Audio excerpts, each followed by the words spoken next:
So today we continue with how to meditate.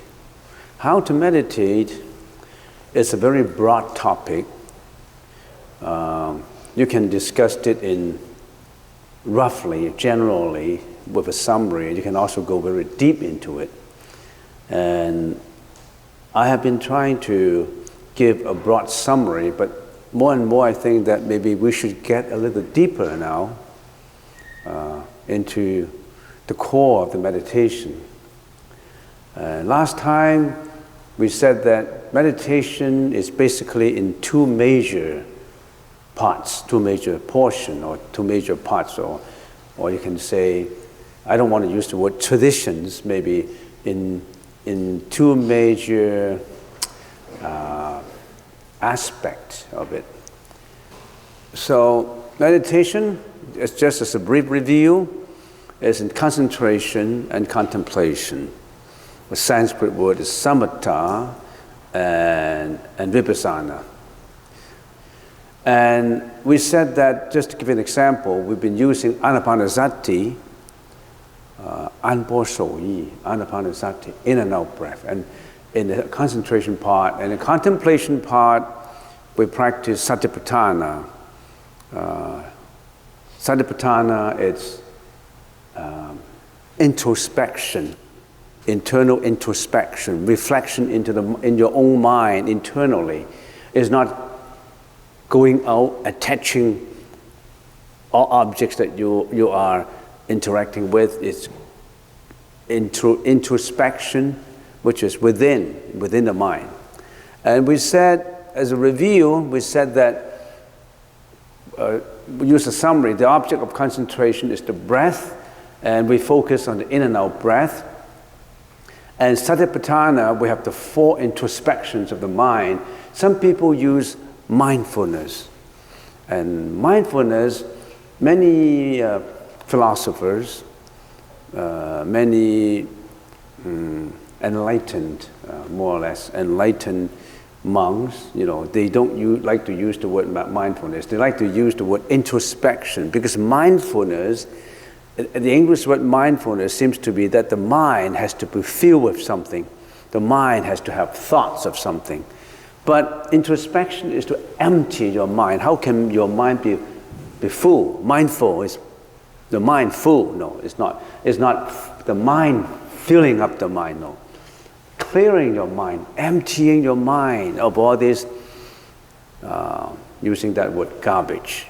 Clearing your mind of all this garbage. And so, we use the word introspections. And contemplation is again a word that is close to introspection. So it's introspection of the body, introspection of feeling, introspection of mind, and just introspection of mind impressions. Mind impressions is inside. So all this we have to deal with. But we have been talking about the object of concentration, which we briefly know about it. But now we should jump a little bit to introspection now. But according to many sutras, before you actually get into satipatthana, which is introspection of the mind, you need certain prerequisite conditions before you get into introspection of the mind. And we call it skillful means. Skillful means that stabilize the mind before you even get into introspection. Sometimes we just jump into introspection. Actually, that's not the right way. According to sutras, you really have to have some prerequisites, some preparation before you get into meditation. And one of the prerequisites is you have to have a morality standard. You have to know the parameters of what is wrong and what is right before you meditate. All these we need to talk about. So now that you know concentration and contemplation. Before concentration and contemplation, you have to have a prerequisite, preparing the 5 prerequisites before you get into Satipatthana. We haven't talked about that before, but we really need to know about it. Otherwise, you're just wandering, at the door without entering into meditation. So let's get to know a little bit more details about the 5 methods of calming the mind first before you even get into introspection. How do we do it?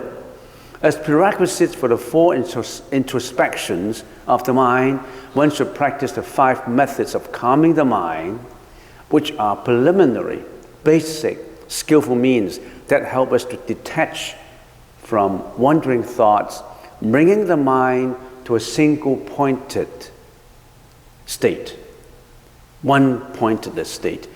Having achieved samadhi or concentration, we can contemplate the 4 introspections and thus generate prajna, which is wisdom.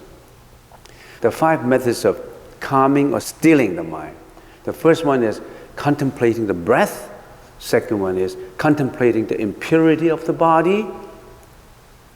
3, contemplating loving kindness. 4, contemplating causes and conditions. And 5th, contemplating the limits of phenomena, or contemplating the name of a Buddha, depending on the tradition. So what is actually the 5 methods of calming the mind? Let's talk about the first one.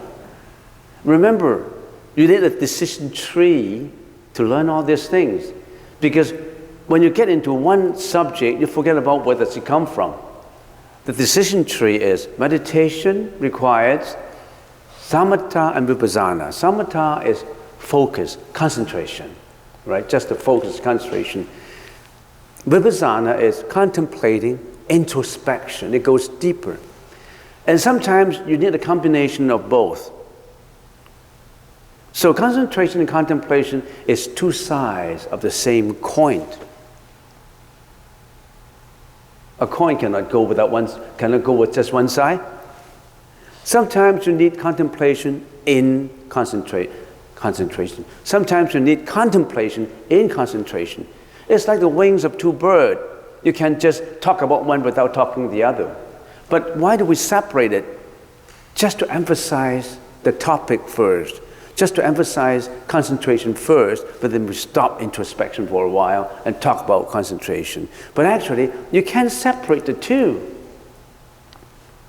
We separate them for the purpose of discussion, for the purpose of talking about it. But you cannot say, okay, I concentrate first, I focus first, and then I go introspection.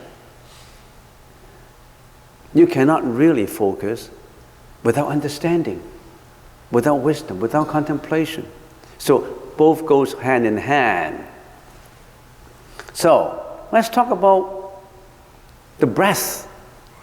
So we said concentration and contemplation. The Buddha repeatedly say we should use the breath as the object. Meditation is in and out breath. And concentration involves 3 topics in it, and contemplation involves another 3. Concentration training is counting, following, and stabilization. And contemplation requires introspection, returning, and purification. So remember these 6. We call it the 6 superior doors to meditation. These are the doors to meditation. All right? Let's venture into the first one, counting. Just this one, counting. So you remember the decision tree. Meditation, you have concentration, contemplation, and now we talk about counting.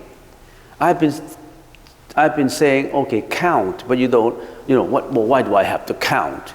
And some people simply don't follow counting. because I can't read your mind. My experience is 50% in 100, you tell them to count, they just sit there chanting their own Mali Bame home, or they sit there peacefully. You don't know what is in their mind. They just don't want to follow you. They're not faithful enough to follow you. They think that, well, why do I have to count? Counting is a method spoken by the Buddha, not me. Spoken by the Buddha. Counting. The Buddha already screened all the procedure and say, use the breath, and counting is the preliminary. If you can't even count, you can't go following. If you cannot follow, you cannot go stabilization. If you cannot go stabilization, you cannot go introspection. If you cannot use introspection, you cannot go returning. If you cannot go returning, you can't even get to purification. Now this is procedural. Within procedural, sometimes you can jump from counting to purification. Or you can jump counting to returning. But these are more or less the procedures that you have to go through. Okay, let us venture into, I like to use the word venture because it's interesting. I like to get to venture into counting. What is in counting? Now we're still using the breath. You should know why we want to use the breath as the object. There are a lot of reasons for it. Okay. In and out breath. Counting. Counting the in-breath or the out-breath, but not both. Count from 1 to 10, and then resume from 1 to 10 again. In other words, habitually I'm used to counting the in-breath, so I say, in-breath. I'm breathing in, then I count 1. Breathing out, I don't count. I'm breathing in again, I count 2. Breathing out, I don't count. So I only count the in-breath. Why? There are reasons for it. You won't get confused. You won't get too abrupt.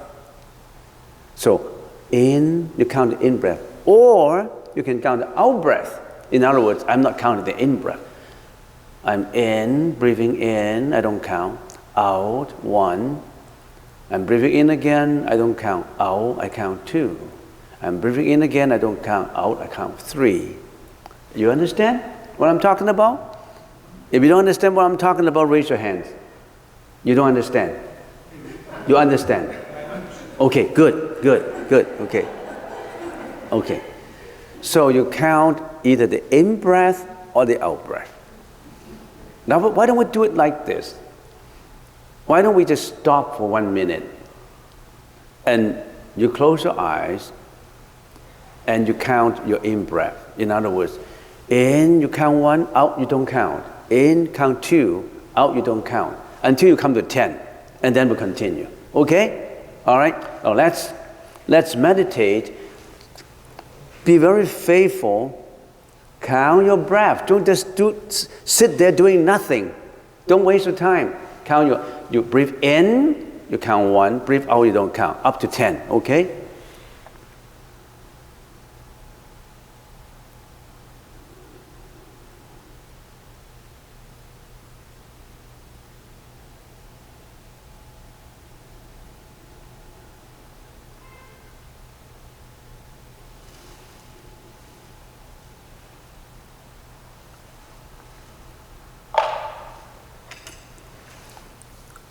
I finished counting 10 breaths. But some people actually, you may have finished a long time ago. Because why? Every breath is different. Some breath is longer, some breath is shorter. Some breath is deeper, some breath is shallow. Some breath is noisy, some breath is quiet. Some breath is subtle, some breath is coarse. Because every breath is a little different. And there are criteria for a good breath. We go down there, we know that there's criteria for an enlightened, more or less enlightened breath. Okay, let's go down. Count from 1 to 10, and then resume from 1 to 10. If you lose your count due to interruption from wandering thoughts, resume the count again from 1 to 10. Sometimes when you're counting, you lose your count. You think about yesterday. You worry about tomorrow. You think about what am I going to have for lunch? You're going to go, where am I going after this meditation sitting? So you could be disturbed, interrupted by wandering thoughts. You lose your count. What do then? You come back to the count again. You lose it, you come back to it. It requires training. Meditation is not just one Saturday afternoon and then I go there and relax myself. And what do you mean by training? I don't like training. It's dogmatic. Training is control. I don't like that on a Saturday morning. No, we require training. Meditation is training of the mind. You need to put your efforts into it. If you don't put your efforts into it, you can't do meditation. Okay, breathe. Next, breathe spontaneously as you're breathing from time to time.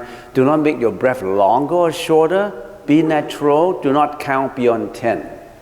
Don't count beyond 10 because you're confused by the number. From 1 to 10 only. Don't count 102, 104, 116. Oh, did I count 116 or 115? Don't do that. Only from 1 to 10. The breath is continuously living with the mind.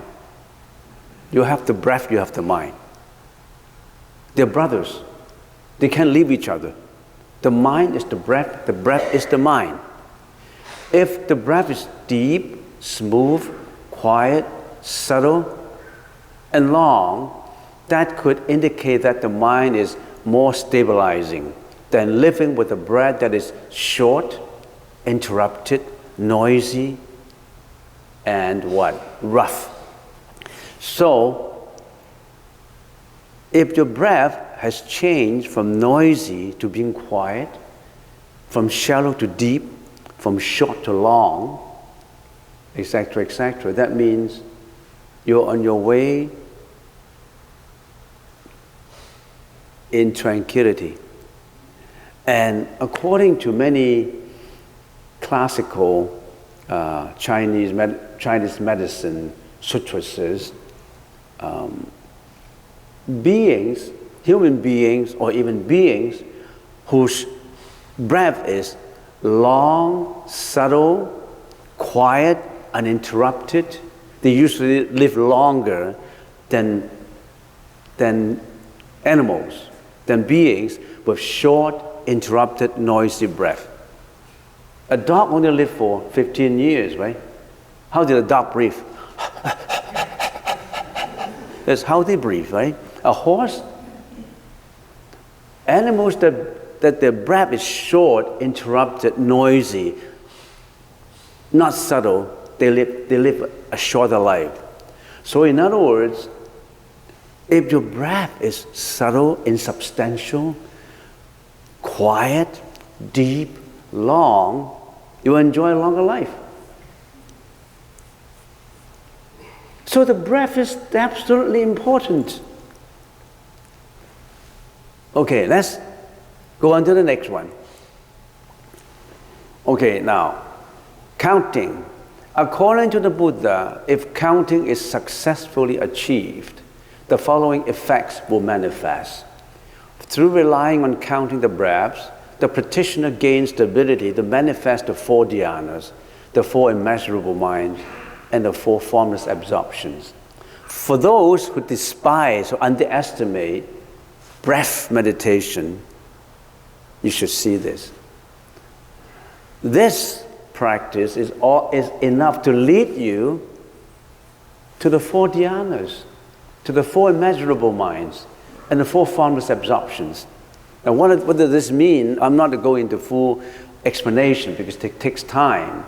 Suffice it to say, this training is enough to lead you to samadhi. Just this training is enough to lead you there. This is what the Buddha said about what we can achieve just by counting. So be faithful to the practice. Counting first. Don't just do anything else.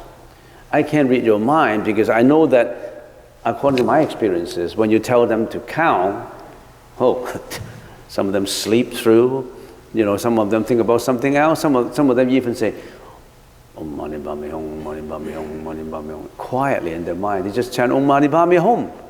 Or they just do what they want. Counting. Okay, next. When we say counting, the sutras breaks it down into two parts. Cultivation. Cultivating count. Cultivation is the cause and realization is the effect. So cause will not lead to the effect. First we go into the cultivation of it. How do you do it? The practitioner regulates and harmonizes the breath so that it is neither too rough nor too subtle, counting unhurriedly and slowly from 1 to 10. One focuses the mind on the counting and does not allow it to wander off or become scattered. So your job actually is quite simple. Count from 1 to 10. When you wander off into all directions, come back again. Training. Until your breath is what? Until your breath is very silent. Until your breath is long and deep. Until your breath is insubstantial. Until your breath is subtle. Until your breath is so fine that you don't even notice it. You're breathing, but you don't even notice it. You know when you notice your breath? Clearly notice your breath? When you have a flu. You can't breathe. How do you realize? What's the realization coming out of the cultivation? After the mind stabilizes in the counting, the practitioner feels that the breath becomes insubstantial, subtle. Insubstantial is subtle. It's not substance anymore.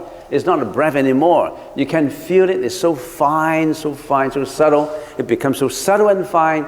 Then he becomes concerned that counting has become a coarse activity, not subtle enough. He feels that his mind is more at peace for finer activity in his breath than counting. Then he should switch to following.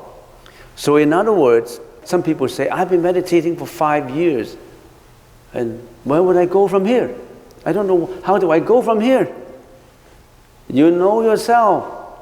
When you count, when your counting has become so insubstantial, so subtle, so successfully completed, you will find that even the counting is something that disturbs you. Before counting is the thoughts that come to your mind, all the wandering thoughts, thoughts of depression, thoughts of anxiety, fear, hatred, greediness, jealousy, all kinds of thoughts come up to disturb your counting. But now all those thoughts will detach from you. You don't have those passion, mental afflictions thought anymore. You don't have depression anymore. You don't have greediness anymore. You don't have nothing of that. You only have the counting. This counting is subtle. And then when you go a little gradually, you will find that even the counting is a thought that I don't like. Even the counting is not fine enough. The counting is not subtle enough. I don't want to be disturbed by the counting. Then you do what? Then you should quit counting and go into following. So that's the second stage of the game. If we call it a game, the second stage. Counting is the first stage. You don't go into the second stage when you haven't successfully completed the first stage of counting. So then you go into following. Following. So how do we cultivate following? How do we realize following? The practitioner relinquishes counting and relies single-mindedly on following the coming in and going out of the breath, remaining free of any distraction and scatteredness of his focus. What does that mean? Now you don't count anymore because the count is too coarse an activity. What do? You follow the breath through. Now the breath comes into my nostrils, or it hits the nostrils. It wriggles my hair, the hair in my nostrils. I can feel it, and it gets to my throat. Now it comes down to my lung. It gets down all the way down. It permeates my body, and it goes to my belly button, It permeates everywhere. You follow the breath. You actually, in detail, follow the track of the breath. In detail, as much detail as you should. You don't count anymore. You follow your breath because the breath permeates into every body cells, permeates in all directions. You follow it until, some people follow it under the throat, under the lung, and then it goes all the way through. You know what? You can even follow the biology of your body. Get into Google and get out the map, the biological function of the body. Where does the breath gets in? Do you follow biologically where the breath goes through until it hits the ocean of breath, which is approximately 2 or 3 inches underneath the belly button? You know where the belly button is? Underneath the belly button. Because you cannot, when you follow it, the breath is not so long that you can follow it for 5 minutes. So it has to stop somewhere because it would go out again. When it comes out, you follow it how it comes out because you follow the in and out. Unless your breath is really deep, your following will not be too long. But you have to follow it, follow your breath, and don't let it leave you. Follow your breath wherever it will go. Follow it closely. No other thoughts, no wandering thoughts, just following. And because of the following of the breath, the practitioner becomes able to what? Develop the 16 superior phenomena. When you are successfully following, at that time, you know that you're on your way. Don't say, where do I go from here? That automatically you know where to go. You don't need anybody to tell you. And then what happened? 16 phenomena will come out. Then you know that your following is successful.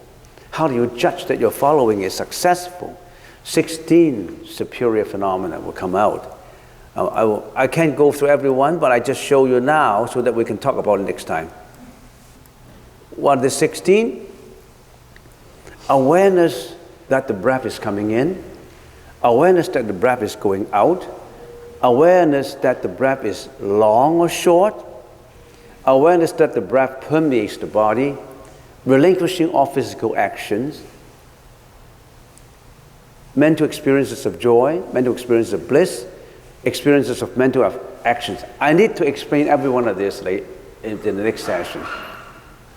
And then also the mental production of joy, the mental development of concentration, the mental generation of liberation, the contemplation of impermanence, the contemplation of dispassion, the contemplation of abandonment of desire, the contemplation of cessation, the contemplation of renunciation. Every one of these require explanation, which I will do next time. Let's have a review, because we need a decision tree to you to look at, an analytical decision tree. You have meditation, and then you have concentration and contemplation. Before you do concentration and contemplation, you need 5 methods to stabilize the mind. And the first method is counting, which later also coincides with the concentration of counting. So that, and in talking about each method, counting and following, we have 2 aspects to talk about it. How to do it, what comes out of it.